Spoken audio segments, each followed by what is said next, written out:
male that will be raided. These lions were bred for the bullet. Their destiny was to be killed by trophy hunters who pay thousands of dollars to take part in hunts where the animal has zero prospect of escape. A lion will be feeding, minding its own business, not aware that it will be killed. On that day, they will use meat to lure it closer, and then someone will just take a gun and shoot it and then pose for social media. The lions at the sanctuary are some of the lucky ones.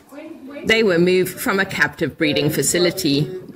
They've been living the most comfortable life. As you know, everything comes with a silver platter to them. South Africa has the biggest population of captive-bred lions in the world. Some 8,000 according to the government, though NGOs put the figure higher. Almost 3 times the number found in the wild. Fiona Miles is the director of Lions Rock and Four Paws South Africa, an animal welfare NGO. She says the captive lion breeding industry is a vicious cycle. The lions are intensively bred, almost in a factory farming way. So lionesses are forced to breed. The cubs are taken away from them as soon as possible after birth.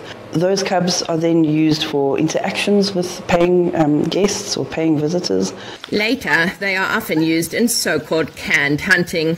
And there is also a whole industry around lion bones, which are used in traditional Chinese medicine, though South Africa hasn't allowed their export since 2019.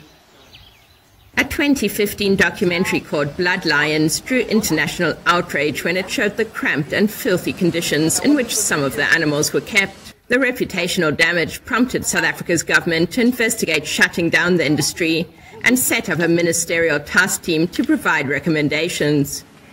In March, the cabinet announced it was phasing out captive lion breeding.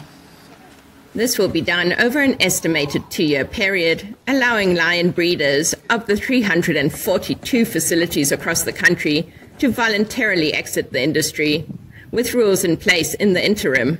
One is a moratorium on new facilities, the other is a moratorium on breeding. We will have a reduction in the number of lions progressively. To close down an industry requires a long legislative process that has to go to 2 houses of parliament and has to have tremendous amount of consultation.